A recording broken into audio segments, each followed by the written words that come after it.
নমস্কার, আপনারা দেখছেন বিশ্ব দর্পণ। বন্দে মাতরম মাত্র দুটো শব্দ বন্ধুরা, যে শব্দ দুটো শুনলে একসময় ব্রিটিশ সাম্রাজ্যের মেরুদণ্ডে কাঁপন ধরত, যে শব্দ উচ্চারণ করার অপরাধে হাজার হাজার ভারতীয়কে জেলে পোড়া হয়েছিল, স্কুলের শিশুদের বেদ মারা হয়েছিল, বিপ্লবীরা ফাঁসির দড়ি গলায় নিয়েও যে শব্দ শেষবার উচ্চারণ করেছিলেন, সেই গান, সেই দুটো শব্দ স্বাধীন ভারতের নিজের রাজধানী, নিজের লালকেল্লা থেকে গাইতে কত বছর লেগে গেছে জানেন? শুনতে অবাক লাগছে, হয়তো অবাক লাগারই কথা বন্ধুরা, কারণ আমরা সবাই ধরে নেই যে প্রতি বছর 15ই আগস্ট লালকেল্লা থেকে তো বন্দে মাতরম বাজে, কিন্তু বাস্তবতা হলো এই 2026 সালের 15ই আগস্টের আগে স্বাধীন ভারতের 79 বছরের ইতিহাসে একটিবারের জন্যও কিন্তু লালকেল্লার প্রাঙ্গণ থেকে এই গানটাকে আনুষ্ঠানিকভাবে গাওয়াই হয়নি। প্রশ্ন হলো কেন? কে আটকে রেখেছিল এই গানটাকে? কোন রাজনীতি, কোন প্রটোকল, কোন দ্বিধা এত বছর ধরে একটা গানকে তার প্রাপ্য জায়গা থেকে দূরে সরিয়ে রাখলো? আজকের এই ভিডিওতে আমি কোনো রাগ ঢাক না রেখে, কোনো একপাক্ষিক প্রচার ছাড়াই সততার সঙ্গে খুঁজে বের করব এই প্রশ্নের উত্তর। ভিডিওটা বন্ধুরা শেষ পর্যন্ত দেখুন, কারণ শেষে আপনি জানবেন ঠিক আজ 15ই আগস্ট 2026-এ ইতিহাসের সেই বৃত্তটা কিভাবে সম্পূর্ণ হলো। সাল 1875, বাংলার এক সরকারি কর্মকর্তা, নাম শ্রদ্ধেয় বঙ্কিমচন্দ্র চট্টোপাধ্যায়, ব্রিটিশ প্রশাসনের অধীনে চাকরি করেন, বেতন নেন ইংরেজ সরকারের কোষাগার থেকে, কিন্তু তার হৃদয়ে বইছে অন্য এক স্রোত, মাতৃভূমির প্রতি এক অদম্য টান। আর ঠিক তখনই বন্ধুরা ব্রিটিশ সরকার একটা আদেশ জারি করলো, সব সরকারি ও আনুষ্ঠানিক অনুষ্ঠানে গাইতে হবে তাদের রাজকীয় সঙ্গীত গড সেভ দ্য কুইন। একবার ভাবুন তো বন্ধুরা, নিজের দেশের মাটিতে দাঁড়িয়ে নিজের ভাষায় নয়, বিদেশি ভাষায় বিদেশি রানীর জয়গান গাইতে হবে। বঙ্কিমচন্দ্র চট্টোপাধ্যায়ের আত্মসম্মানে এটা গিয়ে সরাসরি লাগলো। তিনি ভাবলেন, আমরা কেন পরের রানীর জয়গান গাইব? আমাদের তো নিজের মা আছে, নিজের মাটি আছে। সেই ক্ষোভ, সেই ভালোবাসা থেকেই কাগজে জন্ম নিল দুটি অমর শব্দ, বন্দে মাতরম, সহজ বাংলায় যার অর্থ হলো হে মা তোমাকে প্রণাম করি। এই দুটো শব্দ তখনও জানতো না তারা একদিন গোটা একটা সাম্রাজ্যকে নাড়িয়ে দিতে পারবে। তার ঠিক 7 বছর পর, অর্থাৎ 1882 সালে বঙ্কিমচন্দ্রের বিখ্যাত উপন্যাস আনন্দমঠ প্রকাশিত হলো, আর এই গানটি সেই উপন্যাসের পাতায় জায়গা করে নিল। বইটি ঘরে ঘরে পৌঁছালো, আর সঙ্গে পৌঁছালো এই গানটাও। তারপর এলো 1896 সাল, কলকাতায় বসেছে জাতীয় কংগ্রেসের মহা অধিবেশন, আর সেই মঞ্চ থেকে প্রথমবার আনুষ্ঠানিকভাবে এই গানটা কে গাইলেন জানেন? স্বয়ং বিশ্বকবি রবীন্দ্রনাথ ঠাকুর। একবার ভাবুন এই দৃশ্যটা বন্ধুরা, বঙ্কিমচন্দ্র লিখলেন শব্দ, রবীন্দ্রনাথ দিলেন কণ্ঠ। বাংলার দুই মহান ব্যক্তিত্ব একটা গানের জন্মে আর তার প্রথম উচ্চারণে। এর চেয়ে ঐতিহাসিক সূচনা আর কি হতে পারে একটা জাতীয় গানের? বন্ধুরা, এরপরে আসি 1905 সালে। ব্রিটিশ ভাইসরয় লর্ড কার্জন একটা চাল চাললেন, বাংলাকে দুই ভাগে ভেঙে দেওয়ার। উদ্দেশ্য পরিষ্কার, হিন্দু মুসলমান বিভাজন তৈরি করে বাংলার ঐক্যটাকে ভেঙে দেওয়া। কিন্তু এই ষড়যন্ত্রের বিরুদ্ধে যখন গোটা বাংলার রাস্তায় নেমে এলো, তখন তাদের মুখে মুখে ফিরছিল একটাই স্লোগান, বন্দে মাতরম। মিছিলে বন্দে মাতরম, জনসভায় বন্দে মাতরম, ঘরে ঘরে বন্দে মাতরম। দুটো শব্দ যেন রাতারাতি রূপান্তরিত হলো স্বাধীনতা সংগ্রামের সবচেয়ে ধারালো অস্ত্রে। আর স্বাভাবিকভাবে ব্রিটিশ সরকার আতঙ্কিত হয়ে পড়লো। বিভিন্ন জায়গায় এই গান গাওয়ার উপর নিষেধাজ্ঞা জারি হলো। স্কুলের ছোট ছেলেমেয়েরা যদি বন্দে মাতরম বলতো, তাদেরকে বেদ মারা হতো। যে বড়রা এই গান গাইতেন তাদের রাস্তায় ফেলে লাঠিচার্জ করা হতো, তারপর জেলে ভরে দেওয়া হতো। কিন্তু আমার প্রিয় বন্ধুরা, এখানেই লুকিয়ে রয়েছে এই গানের আসল শক্তি। শাসক যত বেশি দমন করার চেষ্টা করলো, গানটা তত বেশি মানুষের কণ্ঠে ছড়িয়ে পড়লো। গলিতে গলিতে, জেলখানার অন্ধকার কুঠরিতে, এমনকি ফাঁসির মঞ্চে দাঁড়িয়েও এই গানটাকে থামানো গেল না। বিপ্লবীরা একে অপরের সঙ্গে দেখা হলে বন্দে মাতরম বলে অভিবাদন জানাতেন, চিঠি লিখতেন, শেষে লিখতেন বন্দে মাতরম। আর যারা ফাঁসির মঞ্চে উঠতেন, তাদের ঠোঁটের শেষ শব্দ ছিল এটাই, বন্দে মাতরম। এই গান তখন আর শুধু একটা গান নয়, এটা হয়ে উঠেছিল আত্মত্যাগের ভাষা। এবার আসি সেই প্রশ্নে, যেটা নিয়ে বছরের পর বছর নানা মহলে চাপা গুঞ্জন চলে এসেছে। যদি এই গান স্বাধীনতারই প্রতিশব্দ হয়, তাহলে মুসলিম লীগ ও তৎকালীন মুসলমান নেতৃত্বের একাংশের এতে আপত্তি কেন ছিল?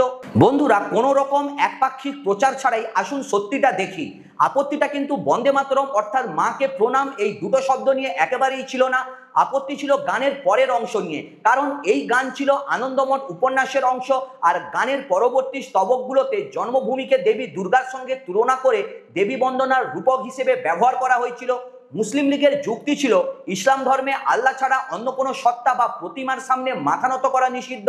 তাই যে গানে দেবী আরাধনার রূপক আছে তা গাওয়া তাদের ধর্মবিশ্বাসের পরিপন্থী। আর অন্যদিকে গানের সমর্থকদের যুক্তি ছিল এটা কোনো নির্দিষ্ট ধর্মের বিরুদ্ধে একেবারেই নয়, ধরিত্রীকে মা হিসেবে দেখাতো ভারতীয় সংস্কৃতিরই অংশ।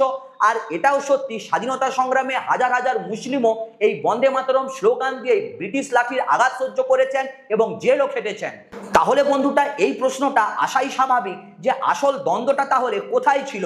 সাধারণ মানুষের স্তরে নয়, এই দ্বন্দ্ব অনেকটাই বেশি ছিল তৎকালীন উচ্চ পর্যায়ের রাজনীতি আর নেতৃত্বের মধ্যে। এখানে একটা গান হয়ে উঠেছিল বৃহত্তর রাজনৈতিক দর কষাকষির একটা টুকরো। এই বিতর্ক মেটাতে আর জাতীয় ঐক্য অটুট রাখতে 1937 সালে ভারতীয় জাতীয় কংগ্রেস একটা মধ্যপন্থা বেছে নিল। সিদ্ধান্ত হলো গানের প্রথম দুটো স্তবক জাতীয়ভাবে গাওয়া হবে, যেখানে শুধু মাতৃভূমি আর প্রকৃতির প্রশংসা আছে, দেবী আরাধনার অংশটা বাদ থাকবে।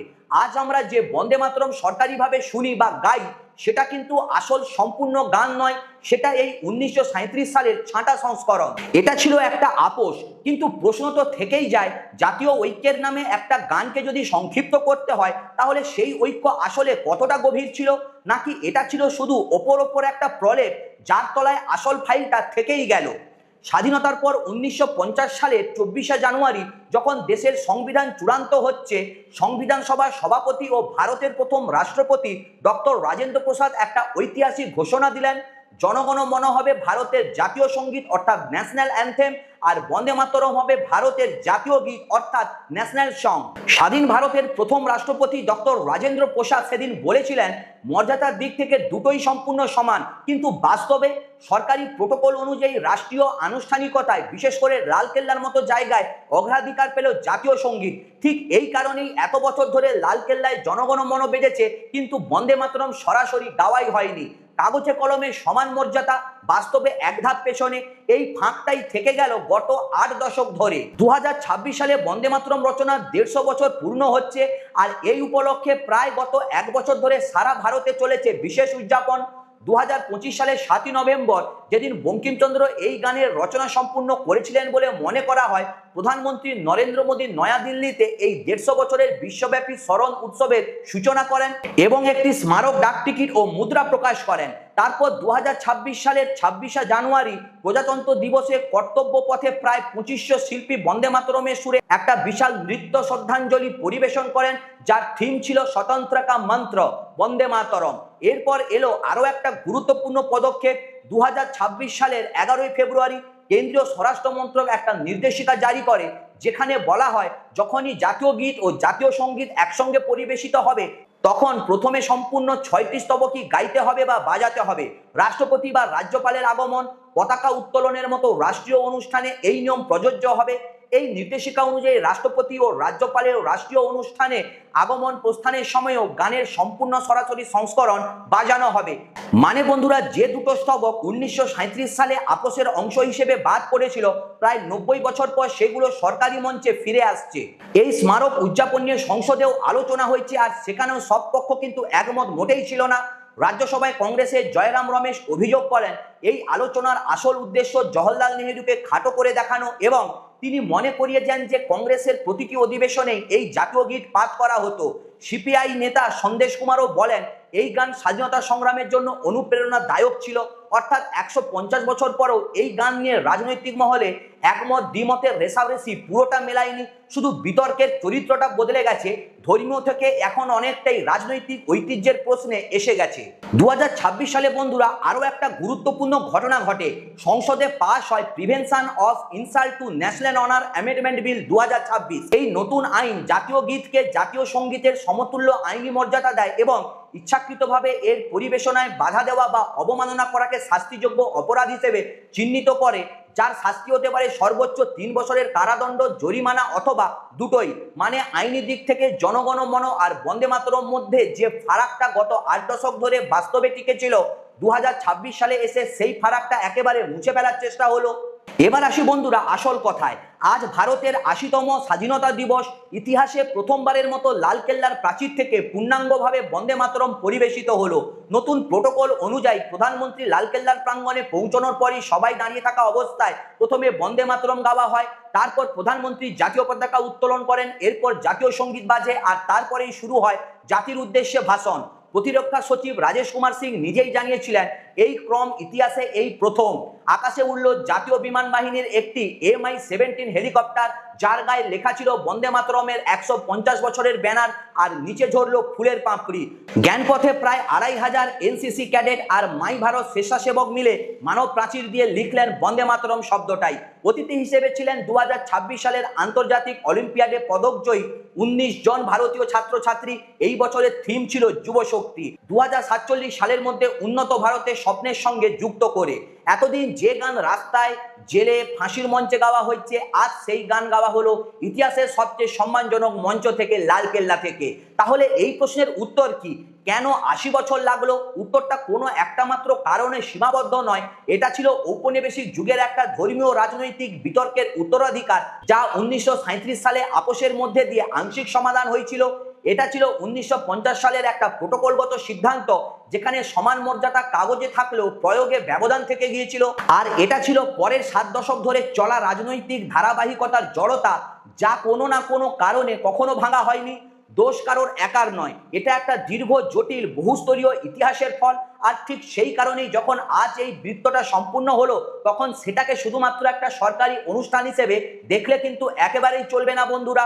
যখনই এই গান বাজবে মনে রাখবেন 1875 সালে যিনি এই গান লিখেছিলেন সেই বঙ্কিমচন্দ্র চট্টোপাধ্যায়কে, 1896 সালে যিনি প্রথম এতে কণ্ঠ দিয়েছিলেন সেই বিশ্বকবি রবীন্দ্রনাথ ঠাকুরকে, আর 1905 সালে